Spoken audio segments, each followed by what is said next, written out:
All right, we are recording Silvertwin. How are you guys? Yeah, good. Thanks. How's it going? Very good, very good. It's a very crazy day in America. It's the election day. Yeah, insane. How are you feeling about it? I feel okay. I got my ballot in the mail. I chose not to mail it because it fucking worked. Trump's conspiracy shit worked on me. I was like, I'm just gonna drop it off day of in case there's any shenanigans. I'm trying to avoid the shenanigans today. So I got up around 8:00. It's actually right next to the high school. I live very close to the high school, so I just walked over to the local high school, dropped it off, and now I'm here. I just got out of the shower. I'm ready to go. Amazing. Well done. Yeah. How's your day going? I guess it's 6:00 already. Yeah. Yeah, just gone 6. Almost bedtime. Yes. That's awesome. Does the whole band live with each other? Do you guys all live in the same house? No, I mean, particularly this year's just been pretty crazy anyway. Like, we've all been kind of separate, haven't we? So Yeah, we've just come back to Isaac's family home just because we're locking down again in a couple of days. Oh, really? I heard about that. I think I just heard about that. That's what do they have? They given you guys any information on what's going to happen on this next lockdown? Like, is it 2 weeks? Is it a month? How? Like, I mean, they've said it's going to be a month, but could be extended. So yeah.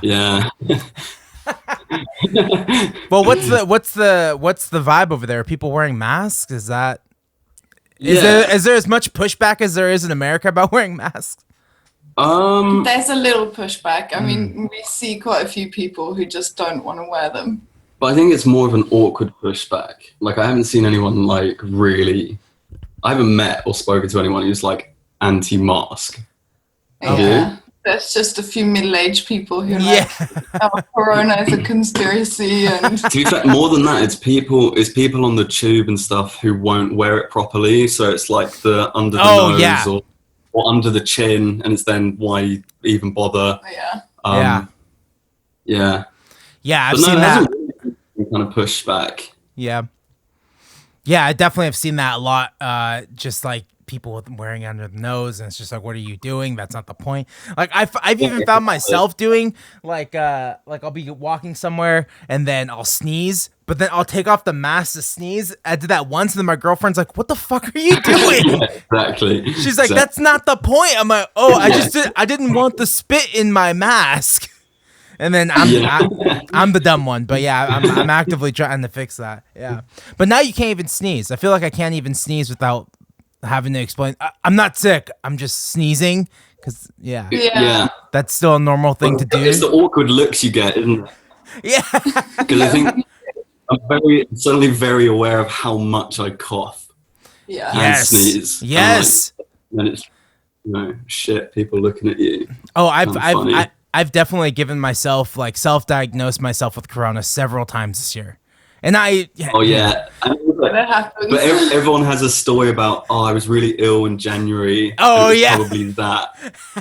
Everyone's got a January or February corona. I went to I went to Disneyland in February, right when we were like hearing about corona, and my girlfriend brought hand sanitizer. She's like, I'll just bring hand sanitizer just in case. And it's like, oh no, never mind. Yeah. That was a good shout. Yeah, what did you know? I actually ended up getting sick on that. I got like a sore throat and like my tonsils got massive. And I was like, is this it? Is this what's happening? It was just a sore throat. I know. Yeah, very scary. Do you know a lot of people who had it? Because we know quite a few people who had it. Yeah. I don't know anyone who's had it. No. We know quite a few people our age who have had it. 100%. Well, Dan, our guitarist, had it. He was Really? the first person we knew or know who had it. Yeah. Oh. And he didn't tell anyone either. He didn't tell anyone. And, like, after like 3 weeks, we were like, "How's it going?" It's like, "Oh yeah, I've had corona." He was like, oh no! Didn't want to worry anyone. Bless him. Crazy. Oh my god! Yeah, that's crazy. My dad said my grandmother got it, but she might have just been sick. Like the regular cold and flu is like still here. Yeah, exactly. So it's hard to tell, and she didn't go to the doctor, so she just kind of waited out. So I don't know. I don't know what that means. Crazy. Yeah, I don't know. Well then. Yeah. But I don't know. Yeah, I personally haven't met anyone who's gotten sick or anything. Santa Barbara's like a really small town. It's not too small, like that's impossible, but like our numbers are pretty low. I think we all do a pretty good job. Our biggest problem is like tourists from Los Angeles coming, because they come like every weekend because our beaches and whatever. Those And bloody Los Angelinos. and it's happening everywhere, man. It's happening like in Asheville, North Carolina, or is that North Carolina or South Carolina? But like that's also a big tourist town that's really small, and the people just go there and like, oh, it's fun to get away, and then you're getting away in someone else's home, you know? Right. So yeah, you guys have you guys got on my radar because of Rado, and I did my first album with Jonathan, and he's amazing. How'd you guys get connected with him?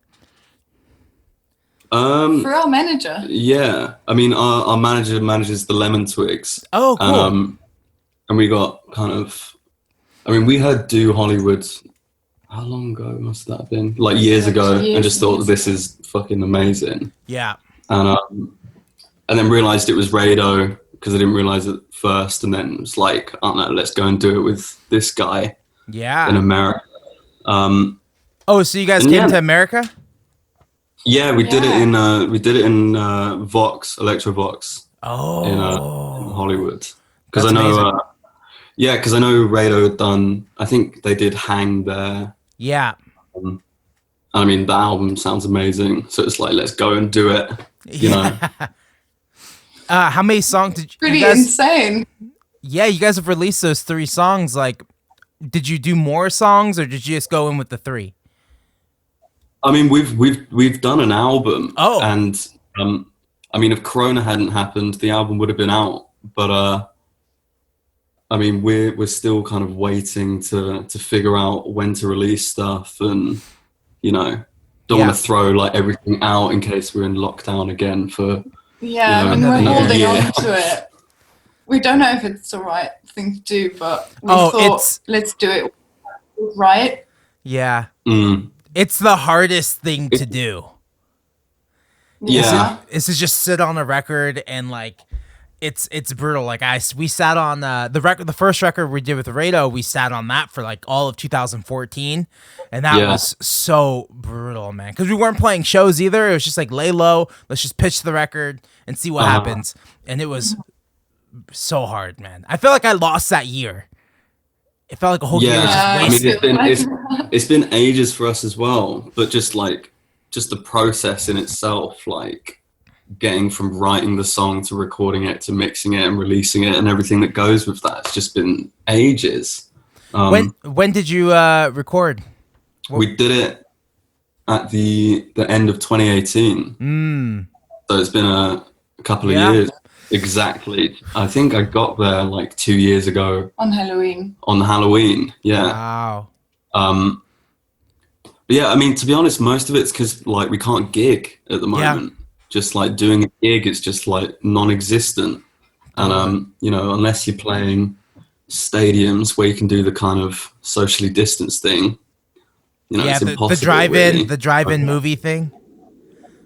Well, yeah, exactly. Yeah, you know, we don't have that. We don't. People don't drive in. I mean, they got people our age. Yeah. Totally. Yeah, I talked to another friend who runs a label out in London, and he was just like, yeah, that's a very American thing, the drive-in movie. It's very, so. But yeah, some people have taken advantage of that, but it's just like 3 massive bands like doing one bill. And it's just not, for people like us, it's just not doable. It's just not scalable. Not at all. But I'm so kind of excited to get back to it, like as soon as we can. Yeah. But like, I didn't realize how much I'd miss it. Yeah. In that sense. Yeah, we sort of wish we would have known that it was our last gig for that long, so we could have just like. Well, imagine how different you would have played that gig if you'd known that you weren't going to do it for like another year, maybe. I don't know. And given it 100%. I mean, I feel like we do really, really get into all of our shows and really enjoy it. But that last one, I just feel like but it's just put it into the most out of it. It's just put it into like perspective, though, hasn't it? Like what it actually is, Yeah. what it can be. So I'm super like, that's kind of my mission when we're back and gigging. Is like, let's play every show like it's the last one ever. Yeah. You know. It's true. It's absolutely true. It's like my last show was New Year's Eve, and we had a great time. It was really fun. Sold out show before the doors. Awesome. It was in Santa Barbara in our hometown, and I remember giving it all that night, but also like I thought I was gonna tour a lot this year. I thought, this is just the beginning. This is just how it's gonna start, and we're gonna, we're gonna end strong this year and release a record. And now I'm pushing my record back till next year, and it's like, what are we gonna do? We're loving the new stuff though. Yeah. Oh, thanks. 90 Days like such a like slow jam. Yeah. Love it. It's like the first slow song I put out as a single, because it's like you always want the single to be like fast and like a dance or like a dance song or something. But it was like the first time I'd done anything like slow. And I noticed that you guys put out like a ballad as a single. What was the idea behind that? I mean, that was both like a ballsy move and a kind of panic move in hindsight. I mean, it was kind of, lockdown was just starting to be spoken about, and it was like, shit, do we release stuff still or should we hold on to it? So that was kind of like, I mean, we essentially just made the decision of let's just put out one more thing. Yeah. At least. So at least we can have like 3 singles out, and then, and this is at the time where we were like, lockdown's going to be 2 weeks and then it will all be over. Do you know what I mean? So, yeah. But yeah, we also, I don't know if Promises, because that was always going to be the 3rd single. We kind of thought we don't really want to come back with that. Because we don't want to come back with a ballad. Like the song just wouldn't suit the sentiment of, oh my God, this is over. Like, let's go out there, let's celebrate. Yeah. So we try to hold on to the songs that are a bit like that and put out the sentimental one. I didn't even think of that. Yeah, it's true. It's like, and I think I love the video too. It's kind of like a mixture of your guys' home footage and when did you shoot the video? That was done in February. Christ, really? Yeah. Okay. We wanted to do a really homemade one that kind of felt very sentimental. Yeah, I think I just found like loads of old what's the old kind of handy cam footage from when I was a kid, and like hadn't really seen anything like that before. And it turned out that the rest of the band all had that. Yeah. Obviously all that generation that would have been kind of filmed on those cameras growing up. So it just seemed like a kind of neat idea. And my camera was still working, and I still had some like spare tapes. So we just went out and shot some stuff, and it was like super homemade kind of. But that's what makes some of the videos. That's what makes like some videos so great, is that it felt very authentic and genuine and fit the song really well. Oh, that's cool. That's cool. Yeah, I like that. I think we just felt like it'd be weird if we did a video like we'd done for Ploy, the first single, that was like quite stylized and like we had a crew kind of do all of that with us. So I just don't like. I think we just felt that Promises wouldn't come across the right way if it was like very kind of curated and posy. I mean, it's still a little posy, but For Ploy, was that like an 8-hour shoot day? Like, do you guys like that kind of thing where you it was 2 days shoot. Yeah. We kind of, it's a funny story because we played like a gig in that flat the week before or 2 weeks before the shoot. There was this kind of, some mate of ours, their mate had this 70s party that they put on, and they wanted us to play. We thought that sounds really cool, let's do it. And then we saw the flat and we were like, we have to shoot it here. Like, it was the perfect location. Totally. So yeah, we put a crew together. My sister and some of her mates came over from Geneva where they study, and they are all like artistic directors. So they all came over and we shot it in 2 days, and yeah, it was super tiring, but really good fun. I think because it was the first time, it was just like everyone was like really open, kind of like open to ideas and just playing around with stuff. And I think as well, having a crew there meant that we could just like let them focus with all the like difficult stuff. Yeah. While we talk about and, you know, pretend to play, you know. Yeah, I think that's something people don't know is how much you have to wait around. And it's just like, are you guys ready? Are we ready for the shoot? Okay. And then you all stand up and then it's time to shoot the video. But then like, it's just a lot of doing nothing for a while. And a lot of playing the song like a million times. Yeah. Did you get tired of the song after a while?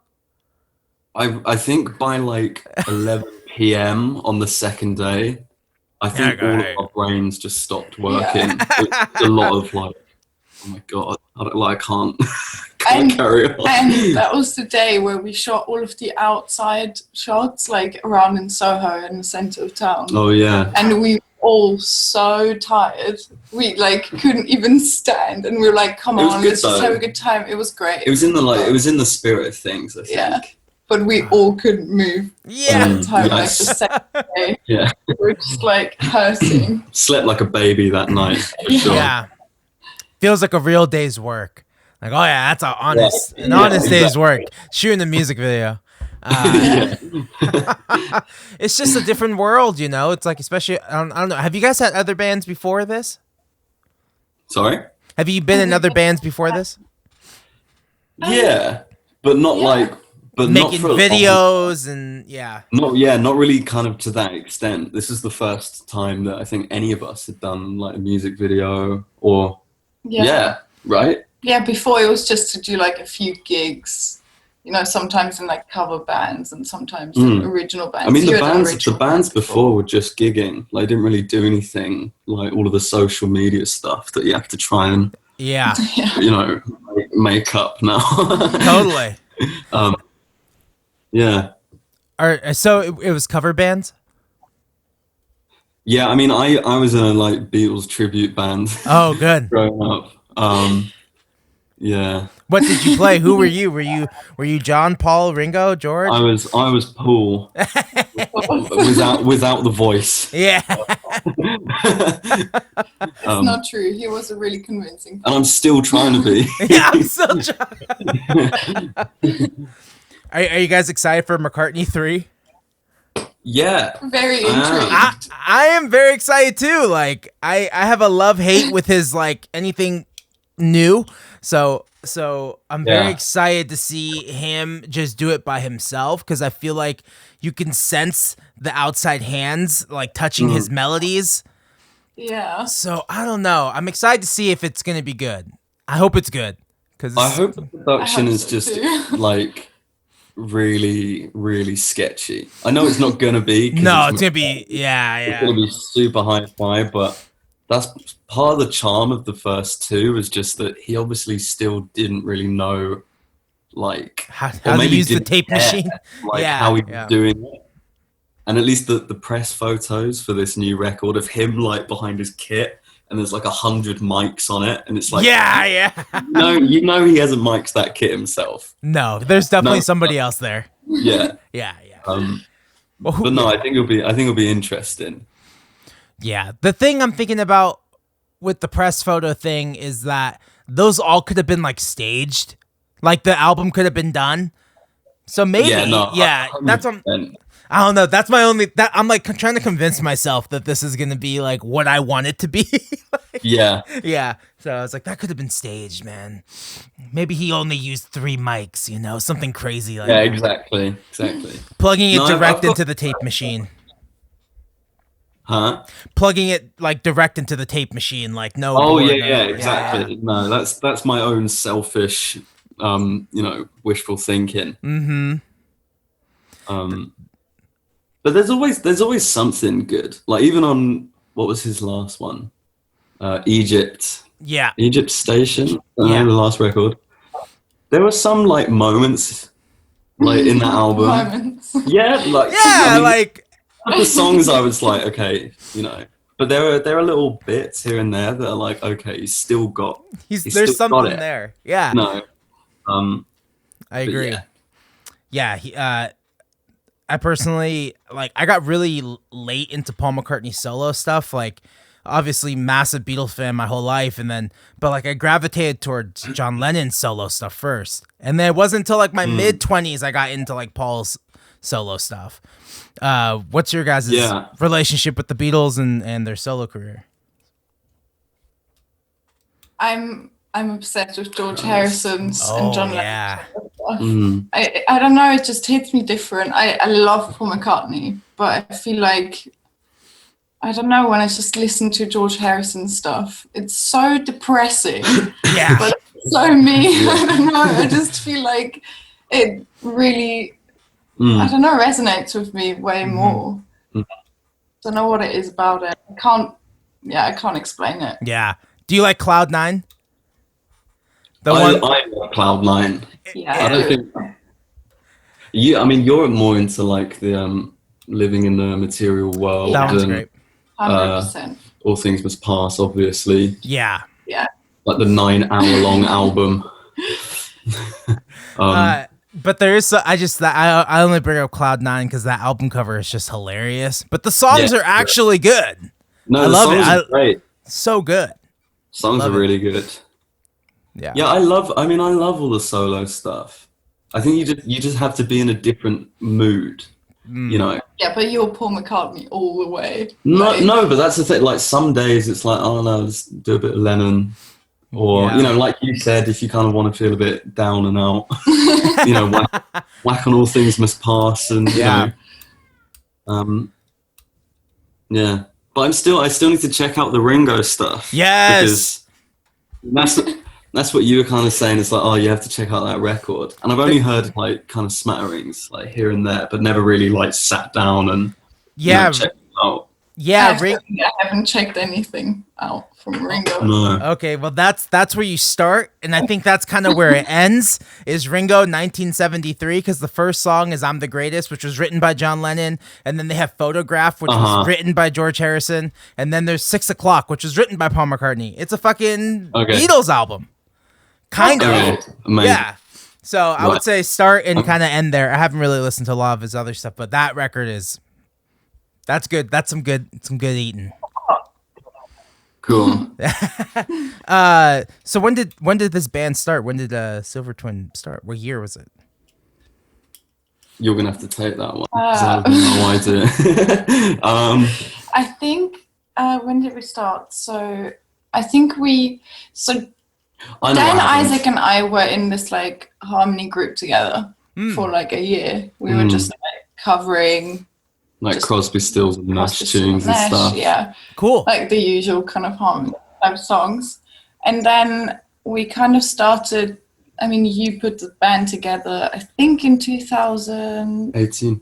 Or late 2016. No, not 2018. 2016, yeah. And then we started playing together in 2017. I'm taking your word for it because I can't remember. I have no idea. I'm pretty sure because that was my second year at uni. Okay. So yeah, we went to the same uni with the rest of the band except Antonio, the keys player, who's like one of our drummers, really good mates. And now our really good mate. So a few years, but in fact, we didn't have a keys player until way after the album was done. Yeah. So we switched around the band quite a bit at the beginning, especially. So the kind of setup as it is now only exists since 2018. 2018, yeah. 2018, yeah. Cool. Like I said. Yeah, sorry. There we go. So yeah, the members as they are now, 2018. Yeah.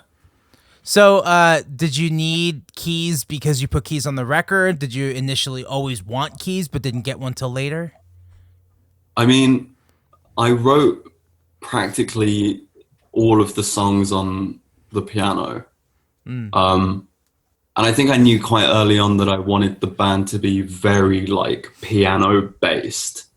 Because I think like around the time of writing the first record, it was like I was just listening to like Billy Joel and Supertramp, Yeah. you know, ELO, and just all these bands and artists that have like very definitive piano parts. Just because it's something that you don't really like see or hear, particularly in London, kind of at the moment, like people that have keys players that aren't just kind of like 80s, like very synth based things. So yeah, no, it's like, it was kind of mega important to me that it wasn't just a guitar band and that we had someone who could play piano like well. Well, you were playing piano at first, and then it just felt wrong. We needed someone who knew what they were doing. To be honest. Yeah. You know? But you're bassist. That's like your first instrument. Yeah. So piano felt a bit wrong for you to play, right? Well, I think if you're gonna be like the front man of a group on piano, you have to be like shit hot. You know, like there's no one wants to watch a kind of, you know, mediocre piano player if they're like fronting it. I don't know. That's just me, maybe. And then you could be like a Coldplay type thing, like Chris Martin. Like he's like on the piano. That's like his thing. Yeah, and bass is cool. It's like Thin Lizzy. Like exactly. That's fucking cool. And like Thundercat, there's I personally love seeing a bass player who can sing. Like my bass player in his band, he sings in his band, and it's like, that's tight. Is there like you're saying there's like a difference in the scene with like London bands, heavy synth, kind of 80s sound, but you guys are kind of doing this throwback 70s power music. I don't know, like, do you feel like there's like a stigma in London about playing that kind of music because it's so in your guys' roots? No, I feel like the stigma is purely like with Londoners doing it, because as soon as anything from the States comes over that's doing it, it's like the biggest, coolest thing, you know? So I think it's more just a case of it's just quietened down here in terms of people trying to do that for themselves. But I mean, that's not to say that there aren't like lots of people doing it. I think it's more just... It's hard finding them though, because I mean, trying to find bands to like support us for our release gigs. Well, and for us to support as well. We found a few people. Yeah, we found a few people that, you know, are really good at what they do, and it's kind of similar to what we're doing. But a lot of bands just do very different things here. Like it feels hard to find a home here, like a scene for us. Well, the scene is quite punky. Yeah. I'm sure you can imagine why. That might make life difficult for us who turn up in flares. Yeah. Totally. But yeah, I mean, I don't know. It's always been like that though. It's like I anything like that comes from the States, States, it's like super hot, you know. It's much sexier than... No one wants to see English people like having a good time. I think I think that people are like starting to enjoy that stuff. We've noticed it with our gigs. I mean, we've played in front of people that came to see bands that are fully different to us, and they came up after and they were like, "Oh, I can hear this and this and this influence. I love it." And I mean, you do get the occasional person who comes up to you and says, "This sounds like Squeeze," and you just don't hear that anymore. Like, they really get it, which is weird. Like, people here do get it. It's just hard to find them. Okay, good. But it also plays in our favor to some extent, because it means we're not just like, don't know, it's not like everyone at the moment is trying to sound like one thing. Yeah. So you'd say there's a big punk scene over there right now. Yeah, it's kind of like a lot of indie people. There's quite a lot of like jazz fusion stuff going on. Oh, whoa. Yeah. I feel that. Yeah, it's like one of the main things that people at our uni were doing was like neo soul stuff, and okay. And then there's the other side of that, which is like, yeah, I mean R&B. Everyone's doing R&B here. Yeah. It's like it's very. I imagine kind of it's like that common. everywhere as well. No, I know. Yeah. But yeah, there is like a little punk scene as well. That's kind of the people that we play with. We get put on bills with them, and it's like it's nice. I don't mind it, but Totally. it's very different. It always makes for a a funny vibe in the room when we walk on stage after the drum 100%. kit's been smashed up. You know. Yeah, I definitely came out of the world of like early 2010s, the whole garage and surf rock like thing that happened then, and it's not in Santa Barbara though. There weren't a lot of bands that sounded like me, so I had to go to LA a lot to play, and Right. I don't know, man. It got tired because every band started to sound the same to me, and it was like exhausting. And then that's when I was like, I gotta do something else, man. So now I feel like I don't know. It's weird. I feel like I stick out, but then you'll find bands on Spotify like, oh, that band's awesome, and they kind of sound like what I'm doing, but they live in Chicago or they live in New Orleans. It's like everyone's spread out now, and I think there's like that's kind of the thing here as well. Yeah, that definitely. There's like a separate scene now. Of course, you have your local scene, but there's the internet scene, and that's like sometimes better because it doesn't worry about location or anything. But it is harder to play shows because everyone's so spread out. No, you're totally right. I think when we were doing the single shows at the start of this year, I mean, we were messaging bands from Manchester and Liverpool and, all round just to, if you find someone that would really work, but they're up in Sheffield or, somewhere that isn't London. Yeah.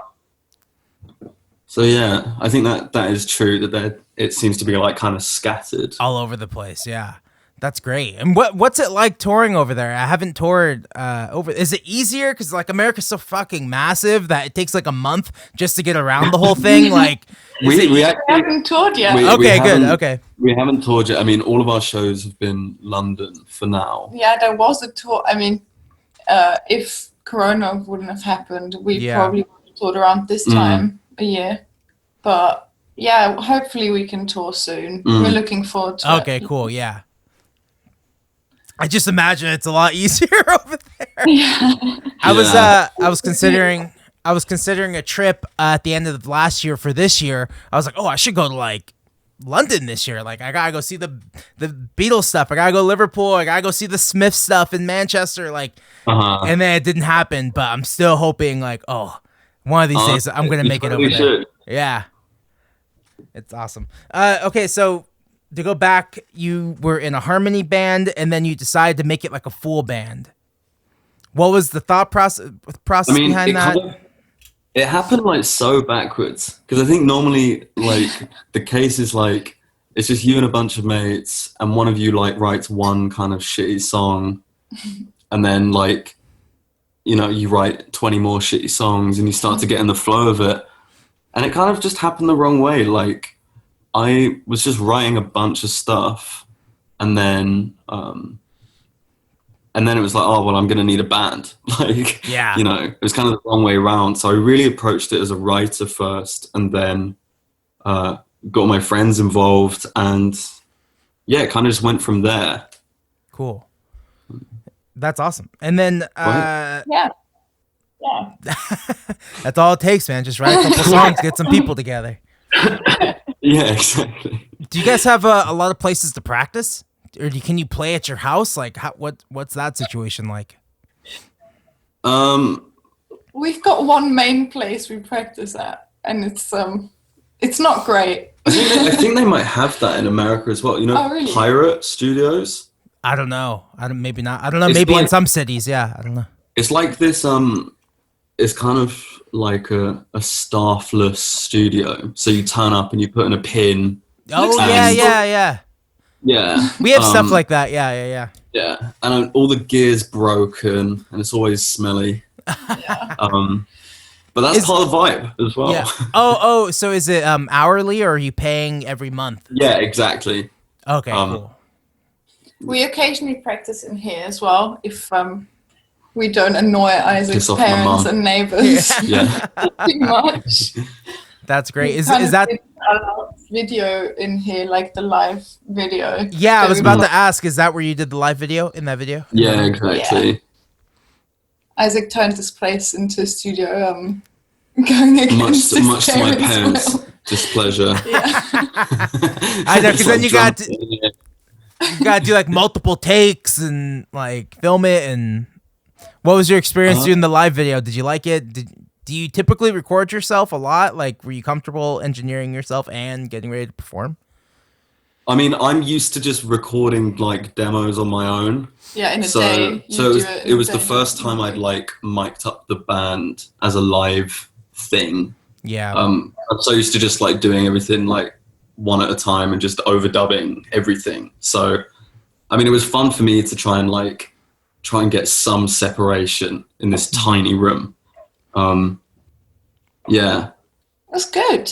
I mean, it turned out better than I was expecting. We had to do a few takes. Yeah. Obviously. Yeah. But yeah, it felt good. 1,000 takes. I think we did. Yeah. No, it was good fun though. I'd like to do another one if we can organise it. Yeah. Did you just do one song then? Did you just record one song? Yeah, we just did the one. I mean, we essentially just treated it as a test, and then at the end we're just like, oh, we might as well just put it out. Like, yeah. We wanted to kind of do a version that doesn't sound too much like the recorded or the live version that we play. It was kind of like very acoustic, kind of. Yeah, I didn't want it to just like be a substitute for a gig performance. Totally. Because that'd just be kind of, and that's been like crazily overdone on Instagram in the last 6 months. Instagram TV, like live set. We kind of just wanted to do a really stripped back like version of it. And it was fun to do, so maybe we'll do some more or something. Yeah, and it's great because it's like someone like me who I haven't seen you guys live yet. It gave a great idea of like, oh yeah, they could play live. It's not just like studio tricks. Like this band can play really tight together. Oh, that's cool. Good to know. Cool. Yeah, that's like well, no, I haven't really thought about that. How other people perceive us when I haven't seen us live yet. I think people will probably go crazy about Dan, our guitarist, when they see us live for the first time. Yeah. This video doesn't really do him justice. Like that man, he usually can't sit down on a chair for like longer than 10 minutes. Oh, nice. He did well. Okay, so he's pretty wild on stage then. Yeah, he does go a little wild. That's hilarious. Pretty fun to watch. It's good. Takes the pressure off everyone else. Oh yeah. Absolutely. I love it. Absolutely. When somebody else is just going nuts, you're like, "Yep, keep your eye on him." Like we'll just play well exactly. and exactly. 100%. I love it. Yeah, I love it, man. Okay, so Doubted is another song I saw that was out released, but there's no video for that one. Was there gonna be a video for that one, or just because? I mean, potentially we hadn't made one, or like even have one planned, but I think that was just a time thing where it's like shit, we need to get all these videos made quickly. So we just thought we'd just put it out without one. But it's so difficult. Like you have to have so much content now. Like how do you find kind of the balance for that? Like, one of the big things I wanted to do when I started this podcast was like constantly have something to put out that didn't involve me releasing like a song every week, because I can't release a song every week. And this is a medium that I found doesn't have like, there's a few other big music podcasts, but they're not talking about like the things that are relatable to us. It's always like really big established acts, or it's like it's just not relatable. So I really wanted to make a relatable podcast that talked about songwriting and talked about the life experience and just and I found a need for that, and I was like, I'll just do it then. And then I was like, well, I need a camera. So then I bought a camera, which I record myself separately on. And with that camera, I've been doing a lot of different stuff with it, creating content like that. Okay. Where before I would have to rely on somebody else And then like, hey man, like, can I borrow your camera? Or do you think you could like film my band to do this thing? And then they edit all weird, and then you're not happy with it. And so I figured if I just buy a camera, edit it myself, and really put what I want, then I can just pump out stuff. And I'll be happy, and I'll be happy with it because I'm not worried about like somebody else putting their taste on it, and then now it's changed and it's not my project anymore. That is very smart. Yeah, and I think how long have you been doing the podcast now? I started it in January. Yeah. Okay. Wow. So the first couple are in person, and that's like the Rado one was in person, and the San France one was in person, and stuff like that. And then as soon as the lockdown happened, I was like, oh, I don't know what I'm gonna do. So that there's like a little break. I think I missed like 5 weeks because I'm 5 weeks behind of where I wanted to be, where my goal was this year, and so it took me a while to feel comfortable with Zoom, and I'm still learning, but yeah, exactly. It took a little while. Yeah, I mean, Zoom etiquette like is weird anyway. Like, it's such a bizarre way of doing things. I know, and I feel like it's become like so socially awkward now, even in just like real life, just because like after not seeing people as much, and you're just like, how do I say hello? Like, I know. Do you want me to hug you? Do you not want me to hug you? Like, there's a lot of like elbow. The elbow thing. The elbow thing. Yeah. It was my bass. It was my bass player's birthday 2 weeks ago, and it was just like maybe like 5 or 6 people like in the backyard, but like that was even crazy for me. I was like, this is like too many people. Like, yeah. And then I'm like, how am I gonna play shows? Yeah. How am I gonna get, we had a venue in town looking to reopen, like just do outside in their patio, and I was just like, I would love to do that, but I don't know if I feel comfortable getting like that many people in a small space, even if it's outside. I don't know. It gets it's very scary. I don't know what's gonna happen, and this whole day is very scary. But I'm glad we're doing this today because I was like, I'm not going to be on my phone today because the news and Twitter is gonna be so stupid, and I don't think we're gonna know who won today, anyways. Like it's gonna be such a shit show that I'm just like, I don't know. I'm glad we're doing this today. Gives me something to do other than looking at my phone. Yeah. How long do you think it's gonna take then to find out? I don't know. I think a week. In my honest opinion, I think it's gonna take a week. Do you reckon? Shit. It might be a while. It also might be like, I don't know, in 3 days. Like apparently in California, they've been you could do early voting, and they've been counting those. They haven't released any of the numbers, but they've been counting it. So it can be quicker. But there's like 3 states that like have accepted all the early thing, but they're gonna open them all today. Right. So some states are gonna take forever. Yeah. Yeah. Well, we've got our fingers crossed this side of the pond. Yeah. Yeah. It's brutal. It's turned his fan base very ugly and very rude. And even in Santa Barbara, like there's not many of them, but they're very loud and vocal. And it's just like, what are you doing? Like you're the outsider here. Shut up. Like, it's annoying. But what can you do? It's like, I have a lot of friends who have put like the little Biden Kamala Harris flags in front of their house, and then they get like stolen.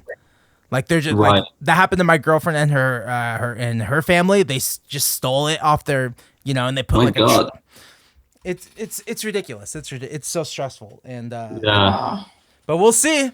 I'm very excited.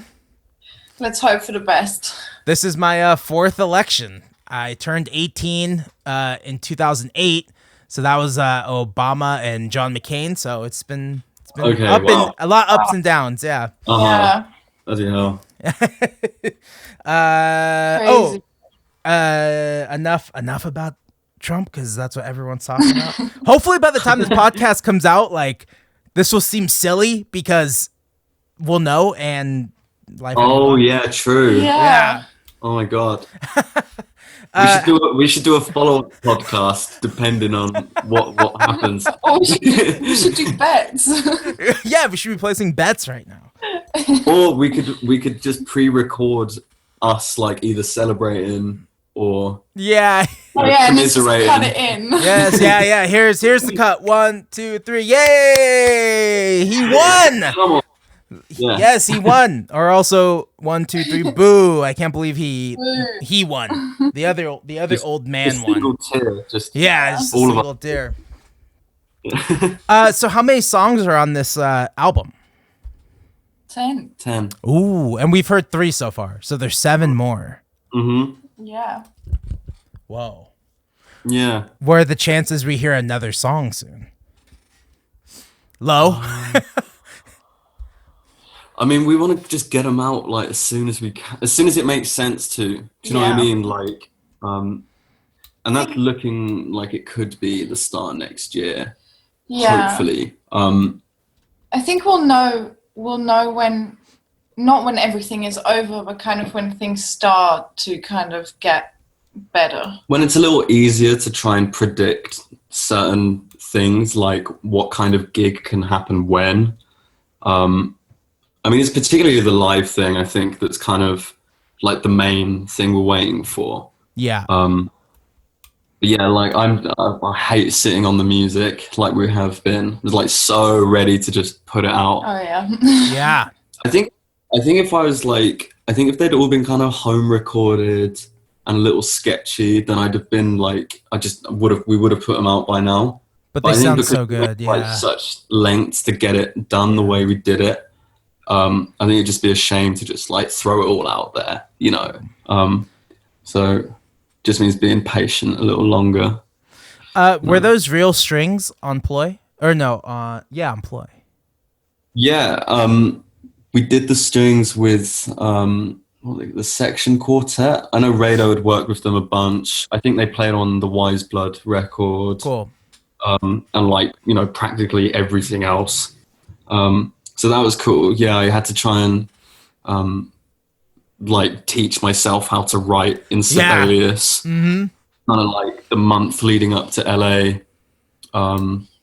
And then try and pretend that I knew what I was talking about on the session. This quartet looking at me, and I'm just like, okay, so yeah, just play the notes that I've written. Oh no! I think. Wonder like, how old is this dude? Oh yeah. No. I don't think they liked me very much. But it was my first time, so I'm gonna cut myself some slack anyway. Totally. You're also how old were you? 20? 20. Oh wow. No, 21. I'm not sure that 21. entirely matters though. Like when you hear like how old Bowie was when he did No, I know. like Life on Mars and stuff. Yeah, So- yeah. No, there's every age. There's like a like John Lennon was 24 when they came to America. Holy shit, I'm behind. Like, there's always an age. It's like, Bill Withers didn't get famous until he's 32. Debbie, okay. Like, there's still time. There's always like a time you can like compare yourself to, an age you can compare yourself to. It's always with songs for me. Like our guitarist Dan and I, we're always talking about, like Brian Wilson did Pet Sounds at 24. I know. I have to write a song better than this, and it's obviously never going to happen. Yeah, but, yeah. But I think the pressure's good. Yeah, I think the comparing is bad, but the pressure, the self pressure, like the friendly competitiveness. If like he brings in a song that's really good, you're like, shit, I need to top that. Or like you know, I used to do it all the time with Oxygen. I heard Follow the Leader, and I was like, fuck, that's a good song. And then I sat down and I wrote Call Me on the Phone. I was like, I have to top that song now. Yeah. It's like, even though it's not a competition, it's like, for me, it's a friendly competition in my own head. Can I do something better? Can I be better? Definitely. I think that only really started happening as well when we kind of like got turned on to like the Foxygen stuff and the Twigs. And, I mean, hearing Do Hollywood just like broke my head. It was just like, how are people doing music like this? Yeah. And when we went to them live for the first time, we all came out like, what have we just witnessed? This is it was good though. Kind of made you realize, okay, like I want to try and get to that place, you know? Yeah, there's some work to do. That's like those are always the best shows when you're like, okay, there's something to do. It's like the the first time I guess I saw like Mac DeMarco, I was like, okay, there's a lot of work to do here. Like, he's doing like a full show, like he's entertaining. Yeah. And that's like another level. Like, of course you want to sound good and the songs have to be good. Then there's that next level of like, oh, I need to like entertain, or I need to like make something different, do something different than just standing here with my guitar. And yeah, but it's good as well, because you see, like, once you see those people, it makes you realize like what a show can be as well. Do you know what I mean? Yes. I think like, you just get so used to kind of following the follow the leader, like following kind of what the bands before are doing, you know, and you just end up having 5 bands do the same show. Yeah. So yeah, I think it like definitely seeing people like Mac DeMarco and the Twigs just like makes you realize, okay, so a show can be like this if you if you want it to be, or if you can try and make it's always some of the advice I would give to people too. If you're just starting out, it's like you have to see bands from out of your city and maybe in the big city, like where there's just more competition, because it's like, it's a different speed. It's a different speed in LA. Like everyone's playing, you know, whatever. Like I don't really know what's happening in LA anymore, but like it's just different. And the bands are really good versus your hometown where everyone's kind of on the same level, and maybe some bands are good, some bands are not great, but like, you know, everyone's kind of on the same level, just enjoying having a good time. But then you go somewhere else and like, oh, these bands are good, especially if you do like a South by Southwest, then you really feel like, oh, I'm very insignificant and there's hundreds of bands doing this and fuck. So once it gets that large, you're like, okay, I'm back to just doing this for myself. I want to have fun. And that's where I'm at right now. Yeah. I just want to have fun again. Yeah, we keep telling that ourselves as well. Let's just, you know, do our thing and have fun doing it. Like every time we go on stage, the last thing we just say to each other is just have fun. Yeah. It doesn't matter. Like if we don't play the best show ever, it's not going to matter if we have like a lot of fun on stage. And people, I feel like, you know, they like good performances, obviously, but for them, they just feel the vibe on stage and they match that. And I feel like that's much more important in a way. Well, also, like, we've all been in the audience when a band isn't, like, having fun, or it's, like, tell that they're not in the right mindset, and it just, like, instantly makes the audience feel on edge as well. I think that became like a big thing in London as well. It's just like you'd see a band and it didn't really seem like anyone was having like a good time. Like even if they're like playing kind of with a lot of intention, I don't know, it sometimes just felt like, you know, no one was really having fun. No, it's just people in London. They can be a bit stuck up. Maybe London. Like when you go to gigs, unless it's someone that comes over from America, like the Twigs. Oh, really? Yeah. Everyone's standing. I don't know if it's the same in America, but everyone's just standing and watching and not really moving. Yeah. So we were like, this is a challenge for us to try and make every single person in this room like have a good time and move and don't feel like, you know, they're on the tube or I don't know. Yeah. Just be a London person, just like let loose and have a good time. There's certain cities in America like that. I think the closest thing would be like San Francisco. It went from this really great rowdy city with all the 60s dream built around it, but like it's turned into this weird, you know, Silicon Valley tech thing where, well, it was, I don't know what's happening now, everything's changing now, but like where they just stared at you. And they were just there because their friends at work were going to the show. They heard about the show from this blog, and now they're all here. And it's just, I don't know. And then they bring that vibe, and then you're trying to have a good time. I don't know. It's weird. I still love San Francisco. My last show in San Francisco was not like that. It was all young. Like, we opened for someone, so it was their audience, and they were all really young. And I was like, oh, good. No, you know, I like that. I like a young, enthusiastic audience. Like, I love it. So, because it's so new. I remember being young, going to shows, like buying the merch, trying to meet the band. Like, that was so fun. And as you get older, I don't know, maybe because the curtain gets peeled back a little bit, you know how shows work, you know what it's like. Like, I don't know. That's just where now I'm ranting. I think that's just where my head goes. Why audiences can get like that. but Uh-huh. I think it's good. I think it's a good mentality for you guys to have, to kind of just hop on that stage and try to turn the tide around. Trying to turn this vibe, this energy, like, back. You guys have control again. We have control. We're on stage. You're watching us. Let's just have a good time and play shows. Yeah. Yeah. I mean, what's the point in kind of doing it any other way, really? Yeah. People want to have a good time. Yeah. So, that's amazing. Like, how do we do that? Was there a label for this next record, or are you going to self-release it? I mean, it's all self-released. Cool. Kind of. At the moment, anyway, you know, we're just kind of seeing as we go and doing what we think is good. Yeah. You know, making it up as we go and trying to be confident and enjoy the process, you know. Yeah. Yeah, I don't think we're opposed to the label. I think it's just, again, like, the right thing will come along, you know, if it comes along. Yeah, exactly. And we're just, like, waiting, seeing what's going to happen. I mean, once we can start again, I think we're going to be more on it, obviously, with, like, gigging and putting more music out and stuff. So then we'll just see what happens. I think it's just a case of, like, not putting yourself in a position where you are waiting for a label to make things happen, because it's just not going to happen. Do you know what I mean? So we're just trying to, like, do what we want, and if people dig it and jump on it, then great, and if not, then it's not meant to be kind of vibe. Yeah. I mean, what was it like with you? Like, when you did the record with Rado, like, were you signed then? Or? No, we recorded at the end of 2013. We pitched for all of 2014, and got a lot of different answers. Like, we love the first half, falls off on the second half. It could be 5 to 10% more rad. It's just like, what the fuck does any of this shit mean? Yeah.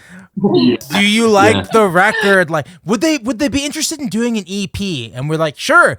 We show them what we think an EP would look like.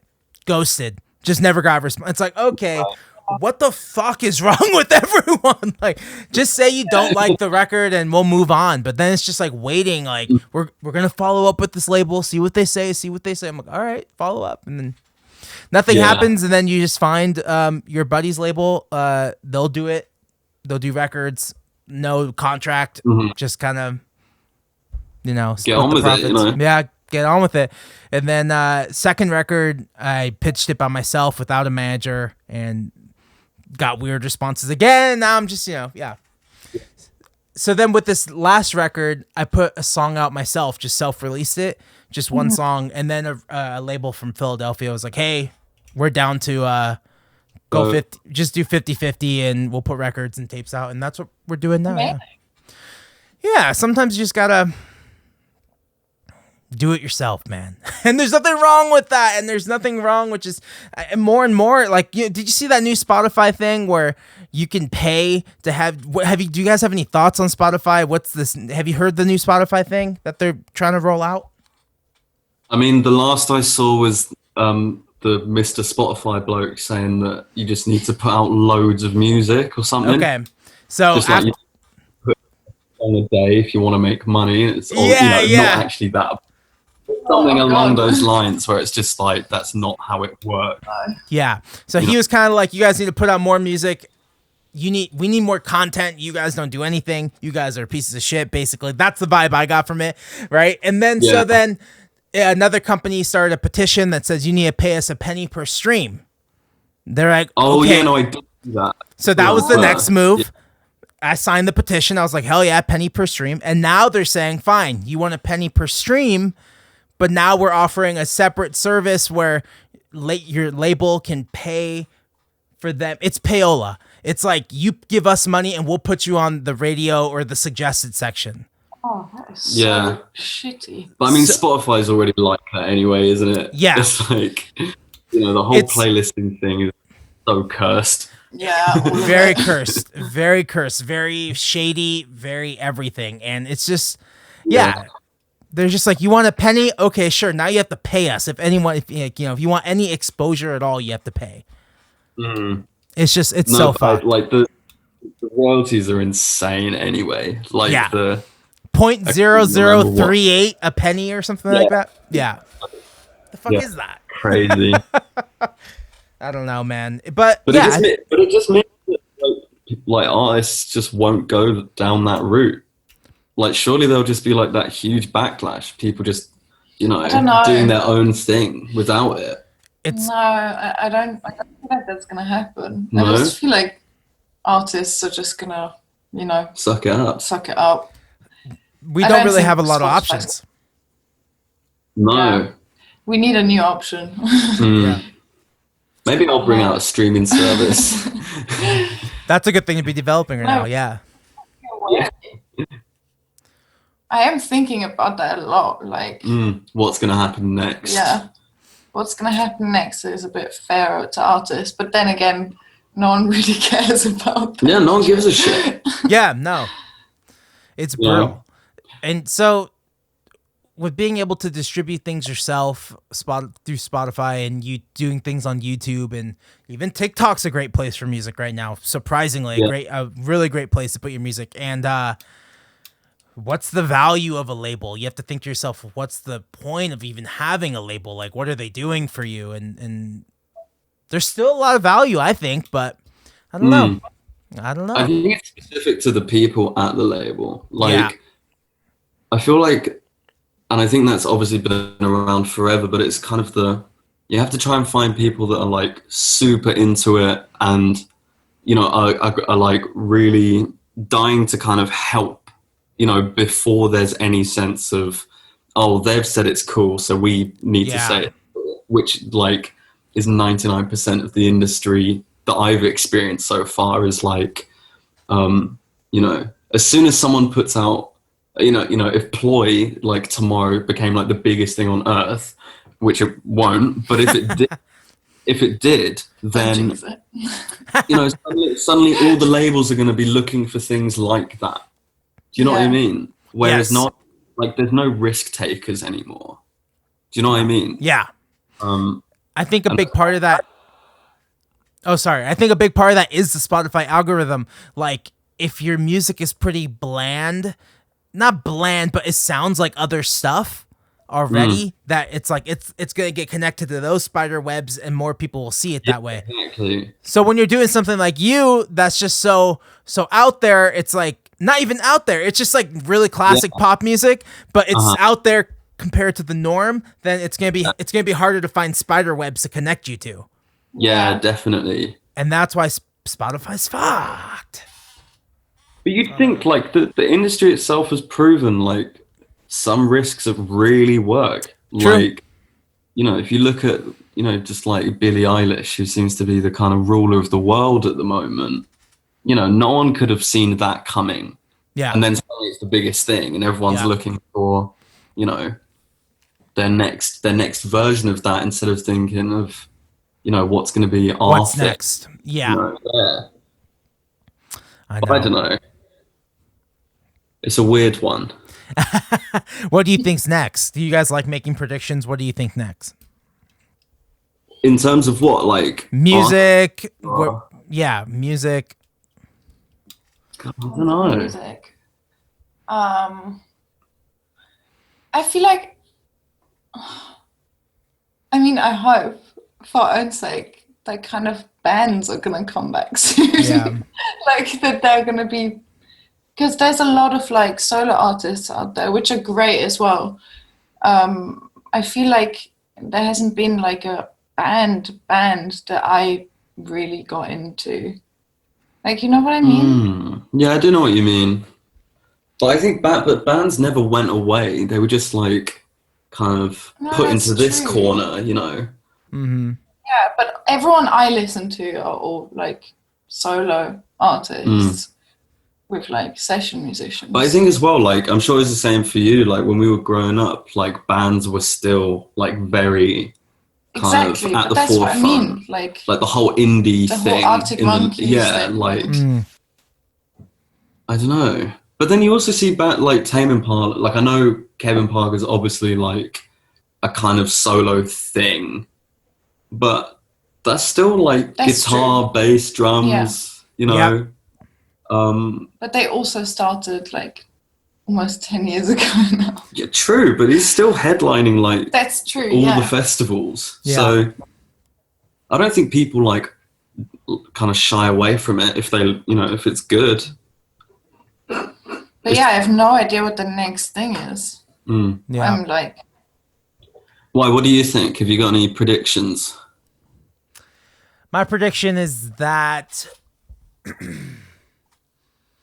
yeah, I think rock and roll will eventually make its way back. I don't know if I will still be in the game to see it.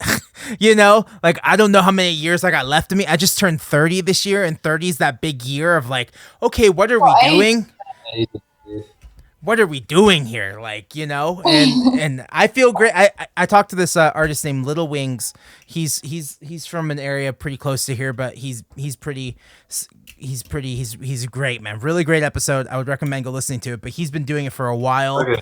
And it was really nice to hear like him talk about going through the decades. Like, he's in his 40s and he's still releasing records, and he's still able to make a living doing music and his merch store, and it was really inspiring. And I don't know, it's really scary to think about if I will just keep doing this and doing this and doing this and continuing to pump out music, and it's super scary right now. But I think rock and roll will come back. I just don't know if I'll be around to see it. I'll just be I'll just be that guy at the show, like, oh yeah, I was in a band. I used to be in a band. You guys rock. Yeah, you guys love it. That used to be the guy who came up to, I was playing in San Francisco once, some guy came up to me, he's like, hey, I'm from Glasgow. I'm like, oh, that's cool, man. He's like, I know what you're doing. You're doing orange juice. You're doing the pastels. The only problem, no one knows who the fuck they are. I'm like, oh, okay. Yeah. You got it, man. That's because that's what I was trying to do. I was trying to do orange juice, the pastels. Those are my favorite bands. Teenage Fan Club. But no, a very small group, like I said, small spider webs. Like, it's a very niche crew, and the people who I love it. I personally love that stuff. But yeah. Oh, I love Glasgow. I've been wanting to move to Glasgow. I love that place. I love the accent. Yeah, no, you nailed it. 10 out of 10 for effort, anyway. Camera Obscura, that was one of my favorite bands growing up. They're great. Okay. Yeah. Who are some of the people you guys listened to growing up? You start. You've got a long list going. Okay. Or who are you listening to? Everyone we've mentioned, obviously. Yeah. ELO.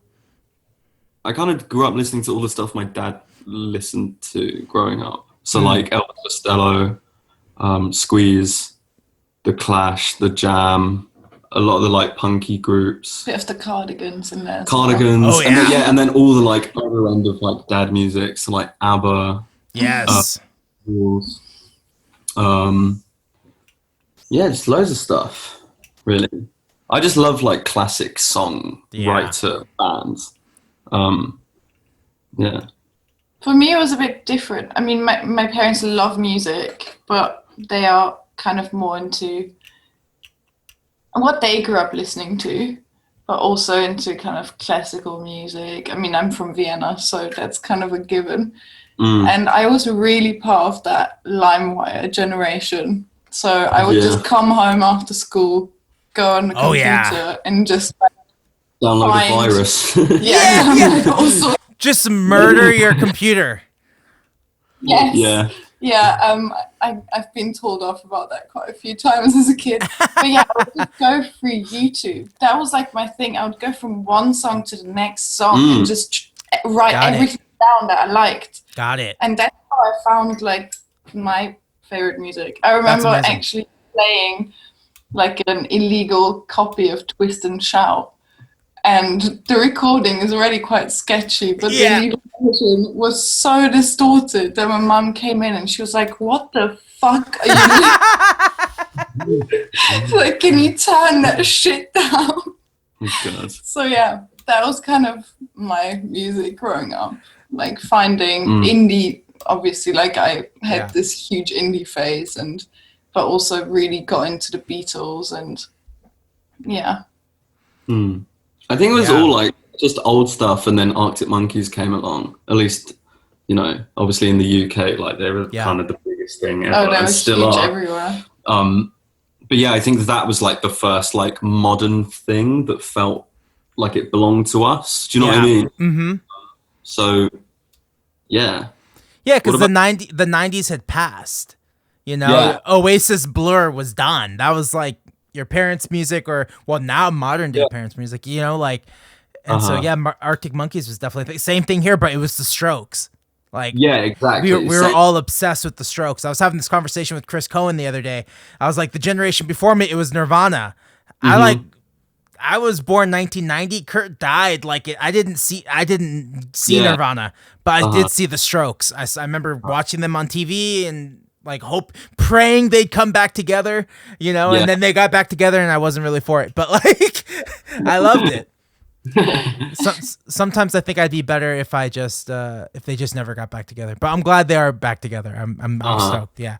But same thing, kind of as you. LimeWire. I would sit at home on the computer, and because I really was not allowed. I had a curfew at 10, so I would just stay home every night on the weekend, and I'd watch television. And they have songs of the 70s, songs of the 60s, Time Life presents. And if I heard a song, I'd be like, "Who's that?" And then I just Google it or LimeWire it. And I got into Harry Nilsson that way. Everybody's Talking was songs of the 60s. And then, it just started from there. Who is Harry Nilsson?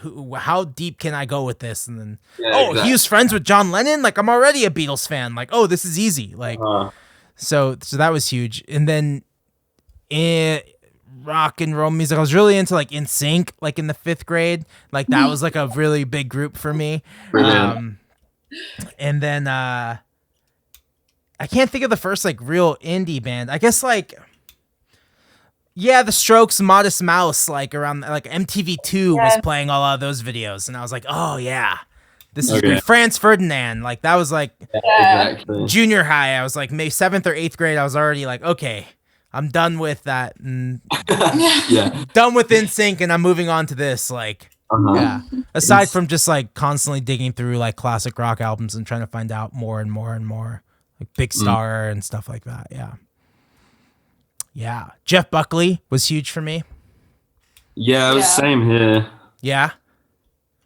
I mean, Dan loves Jeff Buckley, didn't he? He's a huge Jeff Buckley. We studied some of it at school, I think. Is it Grace? I think. Yeah, Grace. Yeah. Yeah. Well, in high school. Yeah. We did looked at one of the songs. It's all I'm pretty sure. No, we did do a song by Jeff Buckley. Yeah, it's all drop T. It's all drop D tuning. It's fucking crazy. It's all the kind of weird, skanky stuff. Because he was a metal. I don't know. I learned a lot about him. He was a metal guy and growing up in the late 80s, super into metal. And I might have one of his ex band members on the podcast. I am crossing my fingers. I am following up with that. I think. Cool. I should have followed up with that last week, so I fucked up. So I'm gonna email them today now. I've decided I gotta do that. But other than that, it'd be good. I don't know how much his bandmates like to talk about him, but he's just he's so important to me, and I gotta ask something. I gotta find out. I gotta get closer to the source, But Time Life, songs of the 60s, 70s, and. Yeah, I didn't. When did you all start playing music? You stop. I mean, I have an older brother who kind of got given a guitar when he was probably 10, maybe, and I think I was handed a bass when I was 7. 7, maybe a little later. I don't think it was one of those things where it's you get the instrument, but then you kind of just look at it for a year or two, and then you realize kind of what you can do, So I think technically was14 to playing music early, but didn't really start taking it super seriously until 13, 14 was when I was oh cool, I'm gonna just try and learn everything I can. Yeah, for me, I was forced to learn the piano. No, I wasn't forced. But yeah, I started learning the piano when I was 5 and then quit when I was 10. Yeah. Yeah. That's too young, isn't it, man, to start learning? Yeah, I mean, 5, the thing is, if I would have done something other than classical, I probably would have enjoyed it more, even though I'm kicking myself now that I didn't carry on at that age. Because it's just that age when you start to get somewhere. But yeah, I quit, and then I was really into singing. So I took singing lessons and stuff growing up. And I only really picked up the guitar a few years ago. Yeah. That's awesome. You're the kind of... Yeah, and the rest of the band kind of taught me. You're the new kid on the block. I am the new kid on the block. That's amazing. How's it been? Yeah, it's quite interesting. Yeah, how's it been learning in the last few years? I mean, it's been a great experience. I think that there was one specific year where I just sat down and played for hours every day. And I couldn't believe how quickly I picked it up at that point. Like, because I always felt like it's such a struggle to learn an instrument, and it's going to take years until I feel comfortable on it. But in that 1 year, I just went from nothing to kind of, knowing how to play, which was crazy to me.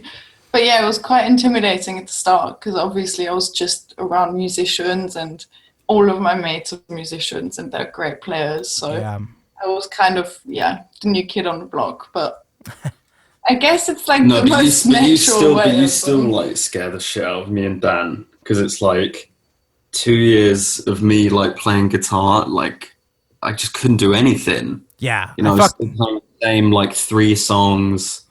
I just knew those 4 chords and that was it. Yeah. I fucking sucked. I could not be in a band 2 years. I was real bad. Yeah. I kind of joined the band a year in, like playing the guitar for a year. Yeah. Which was really exciting, but really terrifying. Like our first gig that we played together was like the first show I played on guitar in my life. So yeah, it was kind of scary. It was good though. You're natural. So feels right. Where was the show? Take us there. Where was the show? How many people were there? What happened? Our first show was in King's Cross. It was in a place called the Water Rats. In this little dark, dingy pub. Yeah. In North London, and it was really good fun.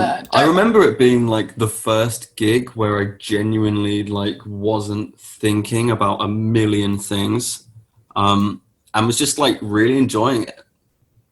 Because I think I hadn't done a gig as part of like my own project for ages, so it was nice to kind of go out and be like, this is what I and we have been working on for ages, and play these new songs that I'd never shown anyone, and sing in front of people. Like sing in front of a lot of people that didn't know that that's what I was doing. Yeah. Like with all of my free time. But yeah, I thought as far as first gigs go, like I had a great time. There wasn't any real I don't know, like nightmare panic situations, Yeah. Which I've also had before. But yeah, it was good. It was really good. It was good fun anyway. I don't know if we played a good show, but I had a good time. So I just remember I had to move. I physically just had to move my leg because they were shaking so much that people would have noticed, like 100%. Never. So yeah, but it's so exciting. I think we all crave that feeling again of just like being super vulnerable on stage and like giving it your best. And nobody ever remembers anything. So notices anything. Huh? Well, I was saying nobody ever notices anything. Like anytime you're like, oh, I fucked up that part, and then you talk to a friend, they're like, I didn't even hear that. It's like no one knows shit. Yeah, no one cares really or notices. Same thing with the live performance. Yeah, same thing with like the live performance stuff. I was like going back and like listening back to the mixes. I was like, that part, and then I showed it to somebody else, and just like, I don't. It sounds the same to me. It's like you know it because you know it so well, and you know like, oh, I could have done this, oh, I could have done that, but yeah, I don't know. And because it matters more to you that you're doing it right. Yeah, I think. Yeah. No. What was your question? What were you gonna ask? I was just gonna say, yeah. What's your kind of setup like when you're gigging? Do you have like a big band or? So I had like it was just me and like 3 other guys for like the majority of this band, and then as we all got older, they're just doing different things now. So it turned into just like me, which is fine. Okay. I kind of like it this way. I kind of get to make all the decisions. Like Yeah. I always wrote all the songs. Well. This is a weird tangent I'll go on, but like while I was writing my new record, I was like, damn, I only have like 8 songs.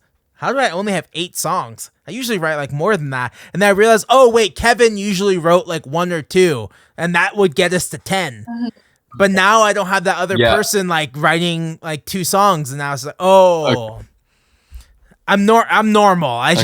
I'm just missing somebody else like contributing, and. So now I just kind of cherry picked my favorite musicians like that I know, and they're all like in different bands, but it's like a super group, and we'll go on tour. We'll go on tour, and it's like 2 guitars, keys, bass, and drums. And then if we play locally, we'll bring horns. Amazing. Yeah, that's the dream. I want to do that everywhere, but right now it's just Santa Barbara and maybe LA. Yeah. I can do that. Yeah. So when's your record out? Plan for the record. January 8th, 2021. Amazing. Yeah. Cool. We're being very optimistic, thinking we'll put a record out and then we'll go hit the road. But who knows? Who knows? Lead the way, man. We'll see. We'll see. I don't know if that's gonna be the case. Yeah, I wanted to talk about a few other things. I don't know how much time you guys have. I don't have too much time. I have a meeting pretty soon, but I want to talk about producing with Rado. What are some of the things you guys liked? I love working with him. I feel like he doesn't like put his hands too much on things. It's just these little nudges that make the song so much better. Like what was your experience working with him? Yeah, that sounds pretty much like nail on the head. Yeah. It was kind of like I think because I had so much of the songs arranged already, it was really a case of like sonically, how do we play with this? Okay. And I mean, Rado and I didn't really talk much at all before starting, so there was a lot of like doing lots on the fly, like just certain effects and techniques and playing with things like in the moment, because I knew exactly in my head the version that I'd make without anyone else involved. So I'm able to at least like pick out where like Rado is kind of sprinkled his Rado magic on things. Totally. But yeah, it was good. It was good fun. It was kind of scary and intense and all very like fast, Yeah. How many days did you track for? I mean, I was there for like 3.5 weeks, I think. So we had quite a bit of time. I think Rado said it was like the longest he's ever spent. Yeah. Tracking. We did our record in 10 days. Yeah. Yeah. Exactly. Yeah. I think most people do. Yeah, it was great. It was really cool to work with someone, that made loads of music and still makes loads of music, but we all love it. So. Was it to tape? Did you guys do tape? Yeah, we did it to tape and then into Pro Tools for when we ran out of tracks. Yeah. That's awesome. That's very awesome because, yeah. It was like the first time any of us had like worked with tape as well. So it was like a real bunch of kind of new things all in one, which was really fun. But yeah. My whole idea of like using tape made computers make more sense to me. Because it's just emulating that experience, but on a digital setting. I was like, oh, that's what all this is. Oh, it's like, it just made more sense. No, that's true. Yeah. Yeah, it's true. And you realize the conveniences of digital are like really, that is you can do that way quicker now versus the tape, which takes like a fucking 10 minutes to reload. Like, yeah. That's the kind of stuff because before that, Pro Tools made no sense to me. It still doesn't make a lot of sense to me, but like I'm starting to get it. Avoid Pro Tools like the plague. Yeah. Logic. If I'm demoing, I'll just use Logic because everything's so clear. It's very user friendly, and it's less painful to look at. Yeah. You're working on for long periods of time. I just feel like it's just because you're used to Apple mode. Yeah, but Pro Tools is just like it's so ugly. Yeah. Like maybe that's a good thing as well. I mean, when we were recording the record as well, we like made a point of turning off all the monitors and everything. So it was just like tape, speakers, and that's it. Like and the telly, Bob Ross. Oh yeah, except for when Rado insisted on Bob Ross and what else did we have on? We had X-Files, that was on quite a lot. I'm pretty sure we watched Space Jam as well. I love it. Just a bunch of stuff. Yeah. That's great. Yeah, no, same thing. Like we kind of ate at the same 3 restaurants every night.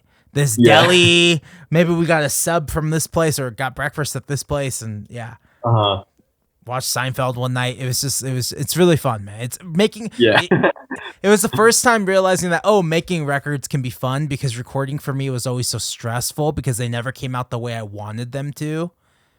And it was realizing the reason they weren't coming out the way I wanted them to was because I was paying hourly, because I was like on a time crunch. Like you can't work like that. You need your time to like play a part over if you fucked it up or it's not sounding right, to get a new different tone, to try a new tone. Like, and I don't know. Okay. It's a really hard battle. Yeah. Exactly. Sorry, I cut you off. That's why the Zoom shit is driving me crazy sometimes. Sorry, you've got a meeting. Yeah, I got a meeting. So I got one more question. So you guys have the same manager as the Lemon Twigs. I know a lot of people who listen to this podcast are bands. How does that happen? How do you get a manager? Explain to the people listening. How does that work?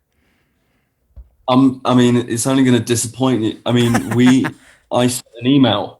I sent one email to them out of the blue. And it was funny because, you email a bunch of people and they were really the only ones that I really was hoping for, Yeah. Because I thought they would be the ones most interested in what I was trying to do and what we were trying to do. And I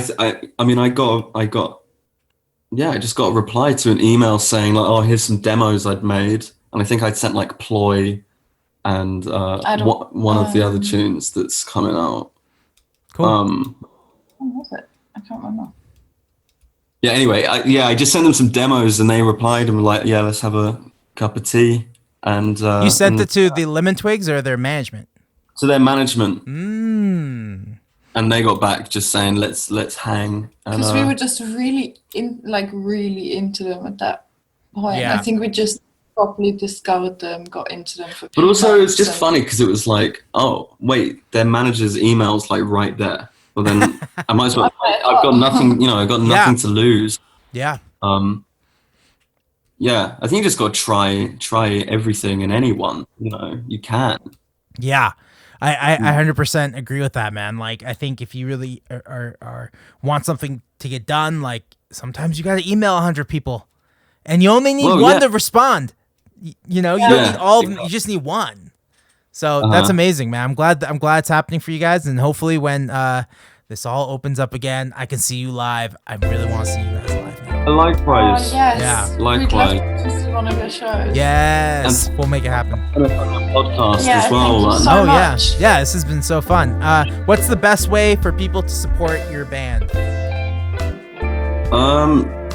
just keep up with us on Instagram for now. I think Instagram, and check out check out the singles, and we'll try to get some more music out as soon as we can. Hell yeah. Well, yeah, awesome. Well, thank you so much. Amazing. Talk to Thank you. you so much, dude. Nice to see you. Nice to meet you. Talk to you. Have a good meeting. Yeah. Have a good meeting. See you.